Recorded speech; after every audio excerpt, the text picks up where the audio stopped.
여러분 안녕하십니까? 장성철TV 장성철입니다. 오늘은 한국 핵무장 지지하는 미국 정치인 전문가 8인의 발언 정리, 이 제목으로 말씀드리겠습니다. 여기서 한국 핵무장 지지할 때 이 지지 개념은 용인하거나 가능성을 언급한 발언까지 포함하는 폭넓은 개념으로 사용했음을 미리 밝혀두는 바입니다. 문정인 대통령 통일외교안보특보는 최근 한 세미나에서 만약 북한의 비핵화가 이루어지지 않은 상태에서 주한미군이 철수하면 중국이 한국에 핵우산을 제공하고 그 상태로 북한과 협상을 하는 방안은 어떻겠느냐 하는 발언을 했습니다. 주한미군의 방위비 분담금 협상과 관련해서 문재인 정부가 처한 여러 가지 고민에 엿볼 수 있다 하는 측면도 있지만 한미 동맹을 축으로 해서 안보와 국방의 문제를 해결하고 있는 대한민국의 입장에서는 좀 더 신중한 발언이 있었어야 되는 거 아니냐, 혹은 돌출적이다, 돌발적이다, 책임성이 결여되어 있다, 이런 비판을 받았는데요. 제가 문정인 특보의 발언과 관련해서 말씀드리자면 북한의 비핵화가 어렵다고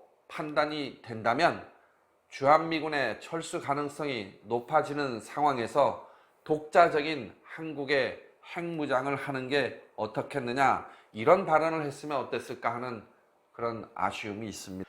한국의 보수층 집권층은 한미동맹을 중요시해왔고 문재인 정부도 그런 입장에서 크게 벗어나 있지 않습니다. 그런데 역사적으로 미국은 한국의 핵무장에 대해서, 핵개발에 대해서 매우 민감하게 반응해 왔기 때문에 한국의 보수층 집권층은 핵무장 주장에 대해서 큰 소리를 내본 적이 없습니다. 아니, 금기시해 왔습니다. 그런데 미국에 있는 전문가나 정치인들이 전부가 다 한국의 핵무장에 대해서 금기시하거나 민감하게 반응해 왔는가 하는 부분에 대해서는 다른 의견들이 상당히 존재해 왔다는 것을 확인할 수 있었습니다. 오늘 제가 한국의 핵무장을 금기시하는 것이 아니라 한국의 핵무장을 용인하거나 가능성을 점치거나 혹은 지지하는 입장의 발언들을 총정리해 보고자 오늘 이 말씀을 드리는 겁니다. 여러분, 미국은 단 한 번도 한국의 자체 핵무장을 찬성한 적이 없습니다.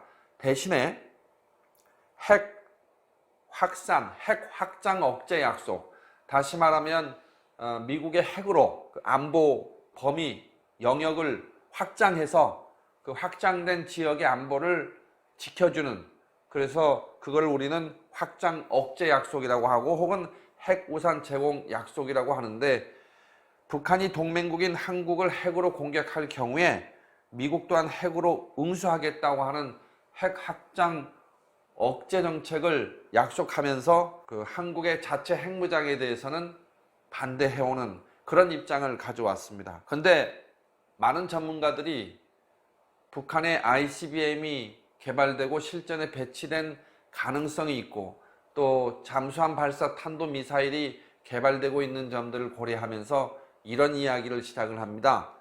미국이 과연 워싱턴과 LA의 안보 위협을 감수하고, 다시 말하면 극단적으로 LA를 포기하고 서울을 구하겠는가 하는 질문에 대해서 우리가 자문자답이라도 해봐야 된다 하는 그런 의견들이 나오게 되는 거지요. 과연 서울을 구하기 위해서 LA를 미국이 포기할 수 있을 것인가? 여러분은 어떻게 생각하십니까? 이러한 질문에 대해서 미국의 정치인과 전문가들이 한국의 자체 핵무장에 대해서 발언한 내용들을 하나하나 정리해 보겠습니다.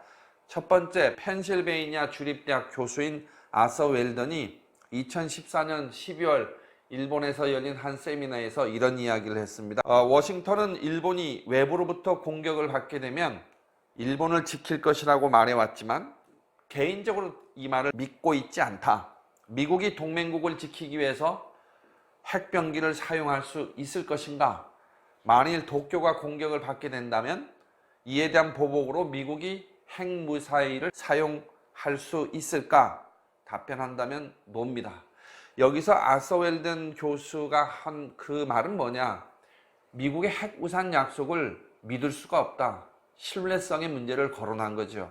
그것은 한국의 핵무장과 관련해서도 혹은 한국에 대한 미국의 핵 우산 제공 약속과 관련해서도 똑같이 적용되는 발언이라고 생각해서 발언을 정리해 봤습니다. 두 번째는 전 세계의 핵 관련 전문가들과 안보 관계자들의 관심을 불러일으킨 찰스 퍼커슨의 한국 핵무장 보고서인데 2015년에 나왔습니다. 찰스 퍼커슨의 보고서와 이 아서 웰던의 신뢰성의 문제 언급, 이를 통해서 미국이 과연 핵 우산 제공을 통해서 동아시아, 한국과 일본의 안보를 지킬 수 있을 것인가에 대한 의문이 확산되었을 것이다. 저는 그런 판단을 해보고 있습니다. 세 번째, 한국의 핵무장 가능성을 혹은 한국의 핵무장을 용인하는 발언을 한 대표적인 정치인이 있습니다. 도널드 트럼프 현재 대통령인데요. 후보 시절에 선거운동을 하면서 이렇게 얘기했습니다. 한국과 일본의 핵무장은 언젠가 논의해봐야 할 것 같다. 우리 미국이 지금처럼 계속해서 약해지는 길로 나간다면 한국과 일본은 핵무장을 미국이 언급하든 언급하지 않든 그것을 하려고 할 것이다. 북한이 핵무기를 갖는 상황에서 일본도 그것을 갖게 되는 것을 바라느냐고, 어쩌면 차라리 그런 경우가 더 나을지도 모른다. 일본이 핵 위협을 갖추게 된다면 그게 꼭 미국한테, 우리한테 나쁜 일인지 모르겠다. 이렇게 얘기를 했습니다. 특히 주1미군, 주한미군의 주둔에 대해서 주둔 비용이 획기적으로 늘지 않으면 어떡할 거냐 이렇게 물으니까 유쾌하지는 않겠지만 그렇게 할 거다. 철수할 거다 이거죠. 지금 주한미군 방위비 분담금 협상 과정에 이 논리가 그대로 적용이 되고 있고, 또 대한민국의 그 핵무장 가능성을 가끔은 시사하는 발언들을 트럼프 행정부 내 인사들이 해왔던 것을 기억하고 있기 때문에 후보 시절의 도널드 트럼프 대통령이야말로 그 한국 핵무장의 가능성을 시사하는 그런 발언으로 매우 주목되는 발언이 아닌가 생각합니다. 미국 틸러스 국무장관이 트럼프 행정부 내에 있었는데요. 2017년 3월 대한민국을 와서 비무장지대에서 이렇게 얘기했습니다. 이 지역에서 동맹국의 핵무장을 배제할 거냐 하는 질문에 대해서 한국과 일본의 핵무장을 용인하는 방안을 배제하지 않겠다 이렇게 얘기했습니다. 상당히 예전에 한국의 핵무기를 금기시하거나 민감하게 발언했던 거와 비교한다면 차이가 많이 나는 발언이죠. 다섯 번째로 소개할 분이 있습니다. 부산대학교의 로버트 켈리라는 교수인데요. 트럼프의 주한미군 그리고 한국의 핵무장과 관련된 공약들에 대해서 코멘트를 하면서 아까 아서 웰던 교수가 했던 논리를 좀 더 구체적으로 얘기합니다. 한국 자체 핵무장이 논거로 제시하는 것이 바로 미국의 확장 억제 정책에 대한 신뢰성이 문제다. 미국이 서울 또는 도쿄를 위해서 평양이나 베이징에 핵 공격을 가할 것인가? 내 생각엔 그렇지 않다.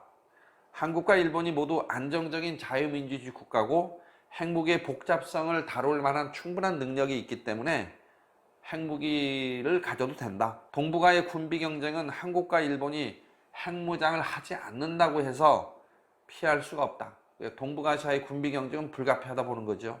동북아의 군비 경쟁은 이미 현실이기 때문에 군비 경쟁에 대한 우려는 핵무장에 대한 적정한 반론의 근거가 되지 못한다. 이렇게 얘기하면서 로버트 켈리 교수는 한국의 핵무장이 오히려 바람직하다는 입장을 논리적으로 전개하고 있습니다. 여러분 헨리 키신저라고 들어보셨죠? 95살 난 전 미국의 국무장관인데 한국의 핵무장 용인론을 피력했습니다. 2018년 1월에 미국 상원 군사위원회 국가안보전략청문회에서 증인으로 나가서 이렇게 얘기했죠. 아시아 국가들의 지지를 받지 못하는 상황에서 북한의 핵을 제거하기 위해서 중국과 러시아 국경 지역에서 미국이 일방적으로 전쟁을 하는 것은 매우 걱정스럽다. 북한 비핵화를 위한 어느 방안도 이용 가능하지 않은 것으로 밝혀지면, 다시 말하면 북한의 비핵화 이제 불가능하다. 그때가 되면, 그런 뜻이죠. 그때는 남한이 핵무기 없는 유일한 국가로 되는 걸 용납하지 않을 것이라는 사실에 익숙해지는 편이 더 낫다. 한국이 핵무장을 하려고 할 거다. 근데 그게 익숙해지는 편이 낫다고 하는 건 용인하는 게 낫다. 그 말이죠. 일본에도 비슷한 흐름이 이어질 것이다. 이렇게 말했습니다. 사실상 한국과 일본의 핵무장의 가능성과 그리고 그거를 용인해버리자라고 하는 입장을 얘기한 겁니다. 가장 중요한 핵심의 논제는 뭐냐면 핵무기가 확산하게 되면 불가피하게 그거에 대응하는 국제 전략을 미국이 갖춰야지 억지로 그것을 막으려고 해서는 안 된다 하는 것이 키신저 전 국무장관의 논리입니다. 7번째로 스티븐 비건입니다. 미국 국무부 대북 특별대표인데요. 한국과 일본의 핵무장론을 트럼프 행정부의 고위 관리가 공식적으로 언급했습니다. 2019년 9월 6일 몇 달 안 됐습니다. 미시간대에 가서 연설을 하면서 북한이 비핵화를 하지 않으면 한국과 일본이 어느 순간 자체적인 핵 능력을 재고려할 수도 있다. 사실은 한국의 핵무장을 금기시하고 혹은 아주 민감하게 받아들이는 미국의 입장에서 미국의 고위 관리가 한국과 일본이 자체 핵 능력을 재고려할 수도 있다. 한국과 일본이 마음대로 하는 게 아니라 미국이 그걸 용인하겠다는 뜻으로 해석하는 게 맞겠죠. 비건 대표가 북한의 거부로 핵 협상이 실패하면 한일 핵무장으로 갈 수도 있다는 북한에 대한 압박 시나리오, 이런 차원으로 해석할 수도 있는 발언이라고 생각합니다. 그렇지만 어쨌든 간에 한국과 일본의 핵무장 자체를 금기시하는 미국의 입장에서 미국 정부의 고위 관리가 이런 공개적인 발언을 한 것은 매우 이례적인 것이라 보는 것이 맞다고 생각합니다. 마지막으로 미 의회 조사국 보고서인데요. 8번째입니다. 한일 내 핵무장론이 거론되고 있는 가능성을 제기한 보고서인데 미국의 핵 억지력에 대해서 신뢰가 부족할 경우 동맹들이 자체 핵무장 필요를 느낄 가능성을 미 의회 조사국의 보고서에서 공식적으로 지적을 했습니다.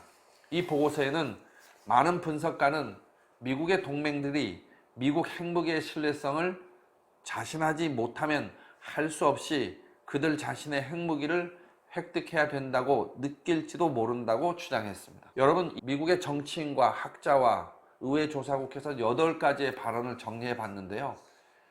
우리가 생각하는 것보다는 미국의 정치인과 미국의 학자들과 미국의 어떤 그 정치 그룹에서 한국과 일본의 핵무장 가능성을 시사하거나 또 그것을 용인해야 된다는 주장들이 의외로 커지고 있는 것이 현실이다 하는 말씀을 여러분께 정리해서 말씀드립니다. 고맙습니다. 내용이 좋았다면 구독 버튼, 좋아요 버튼 눌러주십시오.